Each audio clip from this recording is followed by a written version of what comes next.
Hi, everyone. This episode is part of a series with educators from Fond du Lac School District in Fond du Lac, Wisconsin. I've interviewed educators across administration, building coaches, and the classroom to help you gain some insights on the roles educators have when a district is implementing UDL. Enjoy!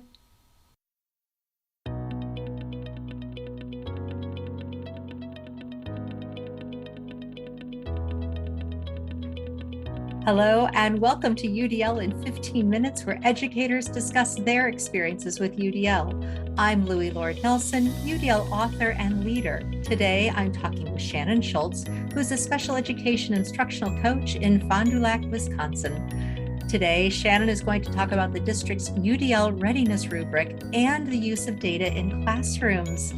Hi, Shannon. It's good to see you. Hi, thank you for having me. So first off, can you tell us about your education and teaching background? Sure. I just completed my 23rd year as an educator. Wow. I spent 14 of those years in special education, integrated type teacher position, and then moved into the instructional coaching capacity in 2011. Initially, when I moved into that instructional coaching capacity, we were assigned as coaches based on, I would say, areas of specialty. So my quote area of specialty was autism. So I supported teachers who served our students identified with autism. As time went on, we morphed into cross categorical roles and more inclusive roles. So I became known as what's now a special education instructional coach, with my emphasis really being on UDL. Nice, nice. So when I talked with Katie Motor, she mentioned that the district's readiness rubric focused on UDL. And I'd love it if you could give some background to that rubric, like how and why that was created. Sure. So to give you a very brief background on how did we even get this UDL stuff in Fond du Lac, it was back in the spring of 2016. Two members from CAST organization came to Wisconsin and trained the 20 largest school districts, or members from the 20 largest school districts on UDL. Originally, Fond du Lac did not make the cut, so to speak, as we were not one of the largest 20 districts within the state. However, due to a community not being ready to commit, we then got to enter into that training, which has taken us through this time today. So originally, as I said, we were two of us from our district were trained by two cast members. And at that time, it was our responsibility to bring back our learning to our district level coaching team and administrators for the curriculum and the people services departments. From there, we participated in Wisconsin's Department of Public Instruction's what they call trials. So if you implement UDL, you have a starting point, you implement, then how did your students end? And we progressed in this way for, I would say, the first 2 school years that we were working on the grant work of UDL implementation. And it was in the spring then of 2017, we thought to ourselves, okay, how can we streamline this? How can we make decisions that aren't just, oh, I think that school A will be great to work with our work on UDL implementation. So instead of just making decisions that were just gut-based decisions, I would say, we created what we call our UDL Readiness Rubric. And on that rubric, we have 4 categories. We have the category of principal support. Then what we have is listed evidence of their commitment, such as, are they willing to designate professional development time outside of the school day? Will they participate in that professional development with their staff? Will they designate their PLC time, and PLC meaning professional learning community. Some schools may call it grade level collaboration. Are the principals willing to designate that PLC time to reviewing their data, discussing their instruction, and as well as students' response to instruction? And how are they willing to hold their staff accountable for this implementation? So from there, then we broke that into, okay, 4 points would indicate all 4 commitments are in place, 3 points, 3, 2, and then 1. Fine. Then we have the next category would be what we would describe as teacher support. And again, we described what commitments by the teachers of the buildings. So one commitment would be our general education teachers believe that an inclusive environment is what is best for all students. Another commitment would be our special education teachers believe that an inclusive environment is what is best for all students. Another would be teachers understand that a one-size-fits-all lesson plan is not an option in 21st century classrooms. And then finally, teachers are willing to explore and implement new strategies to support student learning. And again, we made those, the scale being, okay, all 4 commitments are in place, 3, 2, and 1. We then wanted to look at teacher retention. In Wisconsin, in 2011, we saw a shift in our state level educational policy, which since 2011 has led to a declining number of teachers, meaning students who are going into college to become teachers, as well as teachers who are leaving the profession. So one of the things we wanted to make sure when we were looking at this readiness rubric is, does a particular school have, and then again, we broke it down into the 4 quadrants, 4 points, 3, 2, and 1. 90 to 100% of their teachers are returning teachers. Then the 3-point category would be 80 to 89. Our concern is that if a building has been undergoing staff turnover, that lends itself to issues in which they would not be able to take on this new learning. So we felt that was important as indicated in the rubric. And then finally, we have what we described as other building initiatives. And I can definitely describe this further as we talk about professional development. We want to make sure that staff understand that UDL isn't one more thing that they're adding to their plate. We want them to see that it's about a framework that brings all of the great things that they're doing, but it brings UDL to the forefront so that they're mindfully planning around those barriers to student achievement and addressing them so that when those students enter that classroom, the barriers have been removed and we can move forward with high student engagement and student learning. Some of our schools, for example, maybe had been participating in trauma sensitive training. Other schools were involved in other initiatives. So we wanted to make sure that when we worked with a school, that UDL was their priority so that they could move forward with that professional development and working with the instructional coaching team to grow that knowledge and skills and implementation. Nice.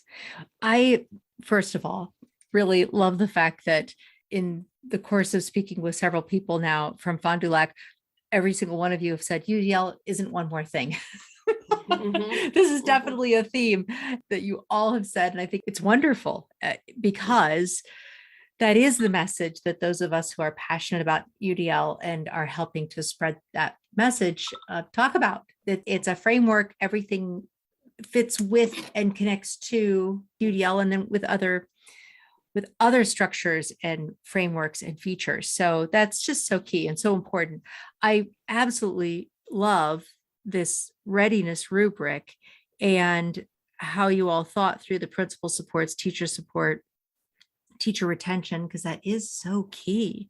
And then those other building initiatives and recognizing that there has to be that conscious connection that's so absolutely so valuable. So I know that you constructed this rubric from experiences, and also you have some experiences that came from using the rubric. Could you talk about both of those? Sure. So I would say that prior to using the rubric, as I shared, we were making decisions on instructional coach collaboration with a building, with a principal, based on, I guess, what I would describe as, oh, do you have a good relationship with the staff or this principal? And yeah, I do. I think this will be great. But we weren't really looking into all four of those pieces. And what we found then is that when we didn't look at all four of those pieces, our implementation just didn't go as well as it could have. And I would describe that as our own learning curve, that over time, since we began this implementation to where we are at present, we've improved so much by just being more clear with, yes, you are ready, or no, you might want to have what we call a sprinkling, maybe being, okay, your instructional coaches will provide just a very brief overview of UDL before we take that deeper dive into what UDL actually is. And so I guess I would say that the rubric has really helped to clarify with all stakeholders, whether, again, the principal, the staff, even in us as coaches, this is what this really means and entails. As we began using the rubric and as we worked through the implementation process, one success story, and I would describe that as being during the 2019-2020 school year, pre-COVID, we had began working with Chegwin School, and they had met the criteria on the rubric. Their principal was on board, staff was on board. We had monthly professional development. We were highly invested within their grade level PLCs. Things went amazing until March of 2020 when we were all sent home. So, what did we learn from that? Well, we learned we don't like living through pandemics, but what we also learned is that, okay, we knew we had unfinished business. We had this great pathway, and we were working and growing as an educational community at Chegwin School. So we knew we had to pick up where we left off. So what we did then is then when 2020, 2021, when that new school year arrived, we recommitted ourselves with that school, with that leadership, with that staff to pick up where we left off, reviewing beginning in September, and again, working through those PD sessions each month. Of course, the 2020-2021 school year dealt us a number of challenges as related to the pandemic. However, we found that by implementing UDL the previous school year and then continuing our work during that 2020-21 school year, our staff felt so much more confident in their ability to navigate a hybrid learning environment in which some students were physically at school while some students were at home, to a full transition back in which all of our students returned to our schools in February of 2021. And again, to have that background with UDL the previous school year and then pick up knowing COVID dealt us something the world wasn't prepared for. And we learned how valuable UDL is, and it taught us too. This isn't a 1 year and done deal. We really have to be committed year after year. Yes, a school may not need as much of us being the coaches as a first year implementation school. However, we can't just leave a school, check it off, and you're done. We might pull back on that support as far as from at a district level. However, we are still committed. We are still looking at our grade level team meetings with the data-based lens. We are still providing those options for professional development outside of the school day, et cetera. Well, I love that you just said data-based lens, because that's a really good segue for my next question. Okay. So with the database question that I have, I know that you collect data at the classroom and school and district level, but can you talk a little bit about the classroom level and how those data are used in relation to this UDL framework work that you're doing? Absolutely. So each of our schools have what we call our PLC time. So we have committed as a district to engaging in grade level collaboration each week. So one day of the week, it is focused on literacy, and another day it is focused on math. So each grade level team consists of the general education, the classroom teachers, as well as any special educators or teachers of English language learners, or any other specialists that might be invested with students at that grade level. So each of the grade level teams meets, like I said, once a week, once for literacy and once for math. During those meetings, a team leader at the grade level facilitates the discussion based on Rick DeForest PLC questions. One, what do we want our students to know? So during that portion of the discussion, we talk about where we are within the math unit and or the literacy unit of study. Okay, so one, what do we want our students to learn? We identify the standard that we're going to focus on within that weekly time frame. Okay, during this week, we will work on the standard of identifying character traits. Okay, then we talk about for question number 2, how will we know they know? So we talk about, okay, we know we want our students to be proficient at this standard. Ultimately, how are we going to measure that? And this is where our UDL implementation work has really helped us to grow as we measure our students' learning. In the past, we might have said, okay, here's a piece of paper and a pencil and write down everything you know about this character from this story. No, we now know that some kids, if you stick a pencil and paper in front of them, they might look at you with not doing this type of look. So our UDL implementation with schools and those particular educators, that allows us to see that, you know what, there is more than one way to measure whether a student knows what we want them to know.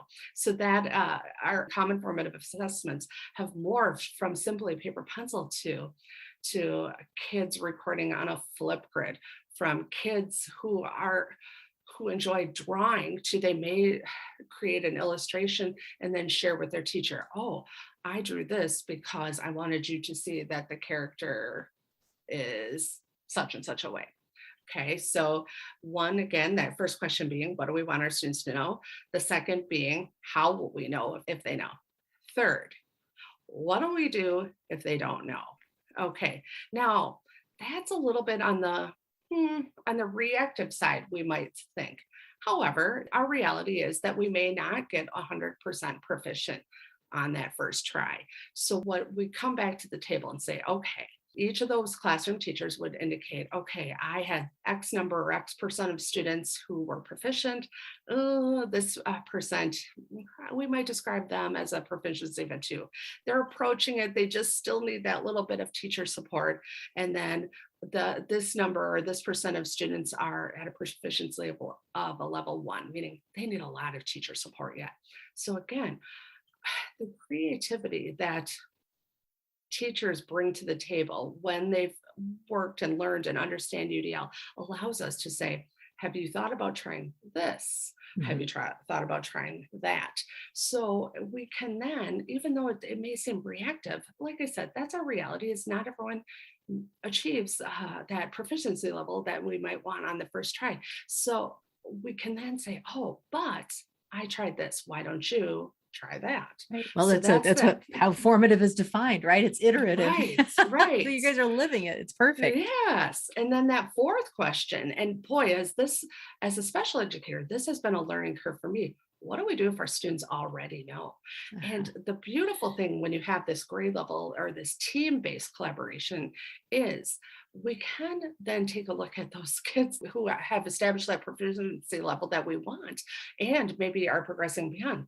Okay, so what's the next step that we might want to take those little friends to? So again, it's having been trained in UDL, it's those staff, those teachers, those specialists that are able to bring all that background knowledge that they have to work together collaboratively for all kids. Oh, this is brilliant. I really appreciate how you have used the Rick DeForest questions and intertwined UDL in that conversation. And thank you for expressing that so clearly about how you've linked those two together, because you've got 4 great questions that have helped probably millions of PLC teams over the years. But then you all are using the framework to even dig deeper into how you're going to respond to those answers that you're digging up by asking those questions and how you're going to respond via instructionally. So it's just brilliant. It's brilliant. Well, we have definitely hit our 15 minutes. Oh. It is so good. This has been so great, Shannon. Thank you so much. I really appreciate going. Oh, I know. No, I'm just kidding. No, I think it's great. And I would love to keep going with you too. But we'll stop here for our listeners' pleasure. But we might be coming back again. So I want to thank you. Really, I just really want to express my thanks to you. When I reached out and you said yes, thank you. Thank you for the opportunity to share what the Fond du Lac Schools are doing, because we are really excited and we're proud of our work, and we love to share it with others. Wonderful, wonderful. So for those listening to this podcast, you can find supplemental materials like an image montage with closed captioning, that montage with audio descriptions, a transcript, and an associated blog at my website, which is the udlapproach.com/podcasts. And finally, if you have a story to share about UDL implementation for UDL in 15 minutes, contact me through the udlapproach.com. And thanks to everyone for your work in revolutionizing education through UDL and making it our goal to develop expert learners.